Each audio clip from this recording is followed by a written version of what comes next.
Hello friends, welcome to the channel. आज की इस वीडियो में आप देख रहे हैं मैं अपनी जो लास्ट रिपोर्ट है यूएसजी लोअर एब्डोमेन जो कि थर्ड ट्राइमेस्टर में होती है, वो मैं आपके साथ शेयर करने जा रही हूँ। और मैं आपको बताने भी वाली हूँ क्योंकि और मैं आपको ये भी बताने वाली हूँ कि अल्ट्रासाउंड रिपोर्ट कैसे पढ़ी जाती है, कैसे आप इसको घर पे ही चेक कर सकते हैं। वैसे तो डॉक्टर को हम दिखाने जाते ही रिपोर्ट, लेकिन थोड़ा बहुत तो आपको पता होना ही चाहिए क्योंकि 3 से 4 बार जो है यूएसजी होता है, तो थोड़ा बहुत नॉलेज हर किसी को होना चाहिए।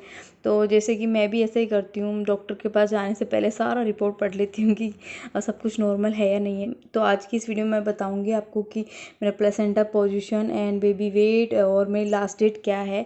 तो आज मैं सबसे पहले तो ये 25 मार्च को मैंने ये अल्ट्रासाउंड करवाई है और मेरी लास्ट डेट 18 अप्रैल है और मैं 7 तारीख है, आज 7 अप्रैल है। तो मैं आज शूट कर रही हूँ वीडियो क्योंकि ये रिपोर्ट जो है यहाँ पे हॉस्पिटल में सबमिट हो जाती है। बेबी बॉय के टाइम पे भी थर्ड ट्राइमेस्टर की रिपोर्ट थी, वो अल्ट्रासाउंड सहित जो भी ये फ़ोटोज़ वगैरह होती है उसके साथ ही उन्होंने रख ली थी और वापस नहीं दी थी। तो ये भी आई थिंक वो सबमिट कर लेंगे, इसलिए मैंने कहा मैं पहले ही वीडियो बना लेती हूँ क्योंकि आप लोग पूछेंगे कि आपका क्या था। प्लेसेंटा मोस्टली पूछते हैं, तो बेबी गर्ल होगी या बॉय होगा उसके अकॉर्डिंगली आप जान सकेंगे। मेरी लास्ट डेट वैसे 18 अप्रैल है और मैं आज बना रही हूँ वीडियो। तो वैसे तो डॉक्टर ने बोला कि आपकी डिलीवरी तो कभी भी हो सकती है, तो मुझे रोज़ ही डर लगता है कि आज ना हो जाए कल ना हो जाए, तो मुझे ऐसा होता रहता है। हालांकि मुझे पेन हो रहा है 1-2 दिन से, बैक पेन, तो गॉड नोज़ की कब क्या हो जाए। तो इससे पहले मेरी जब तक हालात अच्छे हैं तब तक मैं बना लेती हूँ, फिर तो रेस्ट होने वाला है, फिर मैं कुछ नहीं कर पाऊँगी। तो यहाँ पे सबसे पहले रिपोर्ट अब पढ़ते हैं हम। तो यहाँ पे लिखा है यूएसजी लोअर एब्डोमेन, जो कि लास्ट यूएसजी होती है, मतलब थर्ड ट्राइमेस्टर में जब डिलीवरी होने वाली होती है उससे पहले होती है, 9 मंथ में होती है। रिपोर्ट में यहाँ पे हम देखेंगे कि सिंगल लाइव है, यानी कि सिंगल, आपको पता है कि सिंगल क्या होता है। तो यानी कि मेरे एक बेबी है पेट के अंदर और normal and regular cardiac activity is imaged, यानी कि जो अल्ट्रासाउंड रिपोर्ट है उसमें एवरीथिंग नॉर्मल है। जो इमेज जो फोटोज़ आई है, लाइक यहाँ पे वाली, सब कुछ नॉर्मल है। तो प्रेजेंटेशन यहाँ पे सिफेलिक है मेरे अल्ट्रासाउंड में, जो कि होता है कि बेबी का हेड नीचे की तरफ है और 4 तरह के होते हैं प्रेजेंटेशन। तो मेरा सिफेलिक है, जो कि अच्छी बात है। बेबी का हेड जो है नीचे की तरफ है एंड वो आपको फ़ोटो में देखने को मिल रहा है यहाँ पे।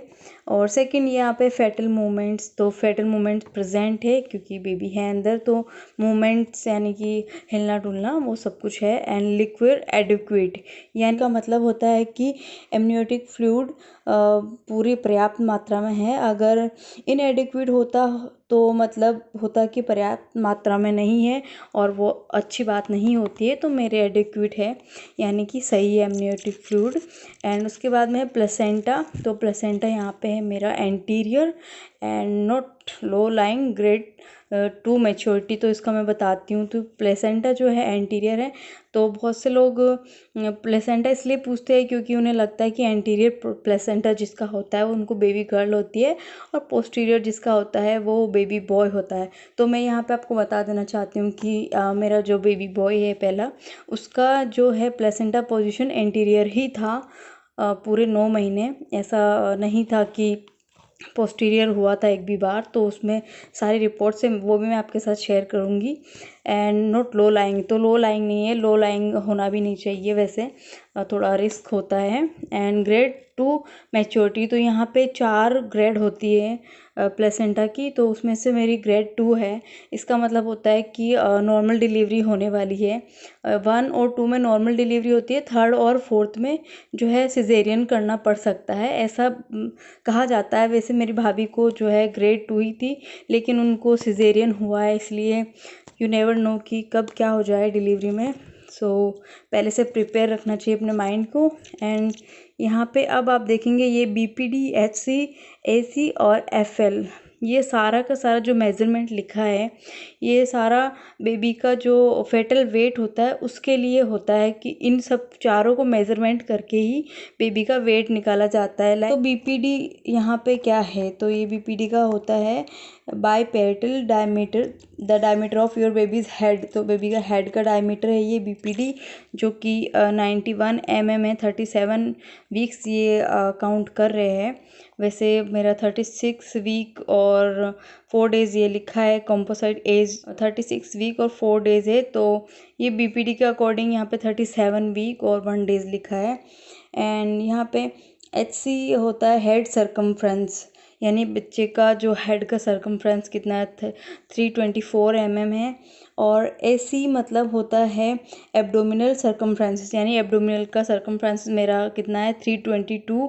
एंड इसमें एज जो आ रही है 36 वीक 1 डे। और यहाँ पे FL जो है फेमर लेंथ, ये सारी जो चीज़ें हैं ये बेबी का जो फेटल वेट है उसका एस्टिमेट होता है कि उसका वेज आप कैसे काउंट करेंगे। तो ये सारी चीज़ें चारों मिला के एज और वेट उसका काउंट किया जाता है। तो यहाँ पे फेटल वेट इन BPD SC FL को मिला के यहाँ पे 2891 ग्राम्स है।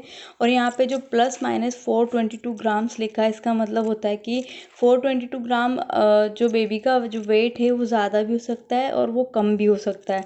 तो ऐसे है ये वाला फेटल वेट। तो ऑलरेडी मेरा बेबी या तो 3 किलो 3.5 किलो समथिंग होने वाला है। तो लेट्स सी। एंड जो पहले मेरा बेबी बॉय है युवान, वो 3.5 किलो का हुआ था। तो इस बार देखते हैं कितना केजी होता है वेट।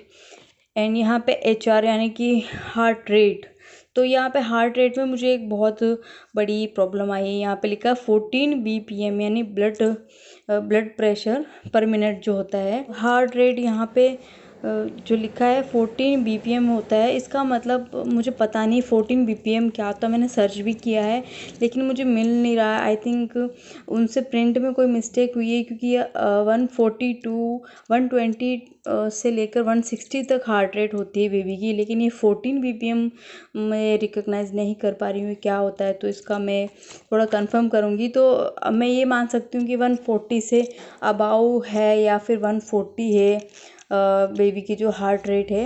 एंड लास्ट डेट जो मेरी है USED यानी अल्ट्रासाउंड एक्सपेक्टेड डेट जो कि है 18 अप्रैल 2021। एंड इसके अलावा यहाँ पे लास्ट में आप देखेंगे foetal skull spine urinary bladder and gastric fundus are visualised and appear normal. तो सब कुछ नॉर्मल है बेबी का। HC SC FL BPD ratio are within normal limits, जो मैंने आपको दिखाई है वो सब नॉर्मल लिमिट्स में है। मुझे कुछ ज़्यादा ऐसा ऊपर नीचे वैसा नहीं है, एवरीथिंग इज़ नॉर्मल।